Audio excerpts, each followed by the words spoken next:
बिस्मिल्लाहिर रहमानिर रहीम। हे समस्त जगतबासी, आज आमी शामीम आলী চিশতি আপনাদের সামনে যে আলোচনাটি নিয়ে হাজির হলাম সে আলোচনাটি হলো যে আপনারা হেডলাইনে পেয়েছেন যে মানুষ কখনো দোজখে যাবে না।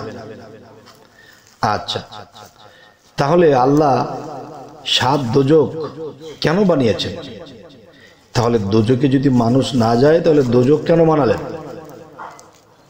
তবে একটি কথা হলো, দেখেন, যেই হাদিসের মধ্যে বলেছে যে মানুষ যখন পাপ করবে তখন সেই মানুষদেরকে দোজখে নিক্ষেপ করা হবে, কিন্তু দেখেন এখানে একটা বিষয় হলো যে আমরা কোরআনে যাই, হাদিসে যাই বা অন্য কোনো গ্রন্থে যাই, একটি কথা আছে, মানুষদেরকে যখন দোজখে নিক্ষেপ করবে তখন তিনি আর মানুষ থাকবেন না, তখন তিনি আর মানুষ থাকবেন না।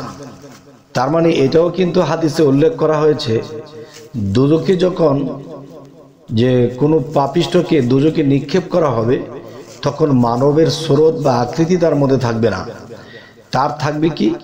পশুর স্রোত থাকবে।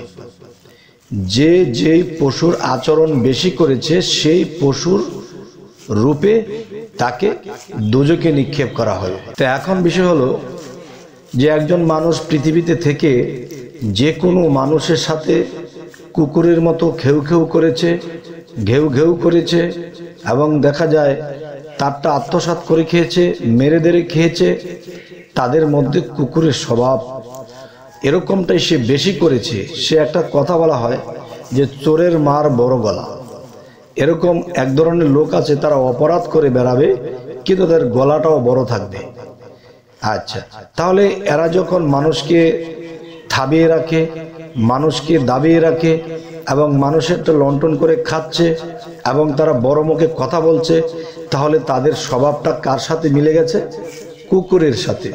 কুকুর কিন্তু ঘেউ ঘেউ বেশি করে এবং দেখা যায় যে এই গুণে যারা গুণান্বিত হয়ে গেছে, এই অভ্যাস ঠিক করতে পারে নাই, এই নীতি ঠিক করতে পারে নাই, সেই মানুষগুলোকে যখন দোজখে নিক্ষেপ করা হবে তখন মানুষের রূপে ফেলানো হবে না, তখন কুকুরের রূপে সেই দোজখে নিক্ষেপ করা হবে। কুকুরের রূপে যখন নিক্ষেপ করা হবে তখন কিন্তু আর সেই মানুষ থাকছে না। আচ্ছা, এখন আসি পৃথিবীতে এই কুকুরের স্বভাব যেটা সেটা বললাম। এখন বলি যে সিংহের আকৃতি, সিংহের স্রোতেও কিন্তু দোজখে নিক্ষেপ করা হবে। একটা মানুষ পৃথিবীতে তার অর্থনীতি শক্তি ছিল, তার গায়ে শক্তি ছিল, তার সমাজ শক্তি ছিল, এই 3-4টা শক্তি একাত্র করিয়া সে মানুষের অত্যাচার করেছে, সে মানুষের ক্ষতি করেছে, সে একটা দেখা যায় সুন্দরী রূপসী কোথাও গিয়েছে, তার চোখে পড়েছে, তাকে ধরে নিয়ে গেছে, ধরে নিয়ে তার সাথে নির্যাতন করেছে, ধর্ষণ করেছে, এরকম কিছু করেছে। তখন দেখা যায় সে যেই গ্রামে বা যেই অবস্থানে সে বসবাস করেছিল, তখন সেই মানুষটি যখন মৃত্যুবরণ করবে, মৃত্যুর পরে যখন তাকে আল্লাহ হিসেব শেষে দোজখে নিক্ষেপ করবে তখন তাকে আর মানুষের স্রোতে রাখবে না, তখন তাকে সেই সিংহরূপের যেই অবস্থান সে দেখিয়ে গিয়েছে সেই রূপেই তার জন্ম হবে। তখন এই সিংহটা দেখা যায় সিংহরূপে সে দেখা যায় ভোগ করবে, এরপরে তাকে আবার আরেক দল এসে তাকেই ছিঁড়ে বিড়ে খাবে। আচ্ছা, এখন বিষয় হলো যে আমরা মুসলমানের মধ্যে যারা আছি দোজখ আর বেহেশত জানি, জান্নাত জানি, আসলে কিন্তু দোজখ জিনিসটা কিন্তু আমাদের বোঝা হয় নাই, জান্নাত কথাটা, বেহেশত কথাটাও আমাদেরকে বোঝা হয় নাই। দেখেন, মানুষ এই পৃথিবীতে যদি একটা অসুস্থ হয় বা সে কোনো ছুরির আঘাত পায় বা সে একতলা বিল্ডিং থেকে পড়ে গেছে, তখন তাকে মেডিকেল নেওয়া হয়, তাকে চিকিৎসা করে ভালো করা হয়। দেখবেন রাস্তার একটা কুকুর, সে যদি পঙ্গু হয়ে গাড়ির চাকার ডলা খেয়ে পড়ে আছে, তাকে আরেকটা কুকুর রক্ষা করতে আসে না, তাকে কোনো মেডিকেল নেয় না, তার বাসা নেই, তার বাসায় পৌঁছে দেবে, তার কোনো আত্মীয় স্বজন নেই, তখন তারাই কিন্তু জাহান্নামী, তাদেরকে দেখার কেউ নেই। তাহলে সে কুকুর কেন হয়েছিল?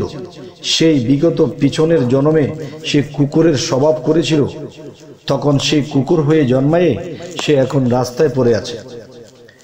আচ্ছা, কিন্তু মুসলমানের হাদিসগুলো ক্লিয়ার করা হয় নাই, তাই আমরা আধ্যাত্মিক জগতে যারা আছি, রুহানি জগতে যারা আছি, এই জিনিসগুলো আমরা সেখান থেকে উদ্ঘাটন করে বের করে বলে দেওয়ার চেষ্টা করছি। তবে এই কথাগুলো তারাই বুঝবে যাদের আত্মজ্ঞান আছে, আর যাদের আত্মজ্ঞান নেই তারা এই কথাগুলো বিশ্বাস করবে না। আচ্ছা, এখন আমি আরেকটা কথা বলবো। দেখবেন যে এমন এমন কিছু কথা গ্রন্থে এসেছে যে একটা মাংসের টুকরা ঝুলিয়ে রাখবে, আর ক্ষুধার্ত হয়ে সেই ঝোলানো মাংসটাকে ধরতে পারছে না, লাফায় লাফায় ধরতে পারছে না, ক্ষুধার যন্ত্রণা সে আর লাফাতে পারছে না, সে না খেয়ে আছে। যদি সামনে পায় তবে খায়। তবে দেখবেন এই পৃথিবীতে অনেক কুকুর, অনেক বিড়াল, অনেক শিয়াল, এরা কি করেছে, দেখা গেছে শিয়াল মুরগি চুরি করে খাচ্ছে বা মরা টরা কিছু পাইলে তা খাচ্ছে, এবং দেখা যায় যে কুকুর দোকানের মধ্যে চুকি দিয়ে আছে, কেউ গরম পানি ছিটা দিচ্ছে, কেউ একটা লাঠি দিয়ে আঘাত করে দিয়েছে, ঘেউ ঘেউ করতে চলে গেছে। তাহলে এদের জীবনটা কি শান্তিময়? এরাই তো অশান্তিময়, আর অশান্তির আরেক নাম হলো দোজখ। তাহলে এখন আজকে যে কথাটি বলতেছি যে মানুষ কখনো দোজখবাসী হবে না। যারা মানুষ সত্য লাভ করেছে তারা কখনো আর বন্য প্রাণীতে বা তাদের আর সেখানে নিক্ষেপ করা হবে না, সেখানে তারা জন্ম নেবে না। আর যারা জন্ম না নেবে, যারা মুক্ত হয়ে গেছে, যারা জান্নাতবাসী হয়ে গেছে, তারাই কিন্তু দেখা যায় মানুষ। আর যারা দোজখবাসী হয়ে গেছে, সেই দোজখে বিভিন্ন পশুর রূপ ধারণ করে তাদেরকে ফেলানো হয়েছে, তখন বুঝতে হবে সে আর মানুষ নেই। তাহলে বোঝা গেল দোজখে মানুষকে নিক্ষেপ করে না, কুকুরকে নিক্ষেপ করেছে। কারণ তার সর্ব অঙ্গ মানুষের মতো থাকলেও তার ভিতরটা পশু হয়েছিল, আর সে পশুর আচরণ করেছিল। তখন আল্লাহ কি বলেছে, তুমি যা করবা ঠিক তা পাবা। তুমি মানুষ হয়ে কুকুরের আচরণ করছো, তোমার কুকুরই তোমাকে কুকুরের ভিতরে ভরে দিয়ে তোমাকে জন্মায়ে তোমাকে সেখানে সাজা দেওয়া হবে। আর এই সাজা, একটা কুকুর 12-14 বছর যে কয় বছরই বাঁচে, তখন দেখা যায় কি এই কুকুরটা যন্ত্রণা ভোগ করতে করতেই থাকে। এক কুকুর আরেক কুকুরকে কামড়াইতেছে, তার ঘা হয়ে গেছে শরীরে, একে চিকিৎসা করার কেউ নেই, এভাবেই ঘুরছে যে কদিন বাঁচে।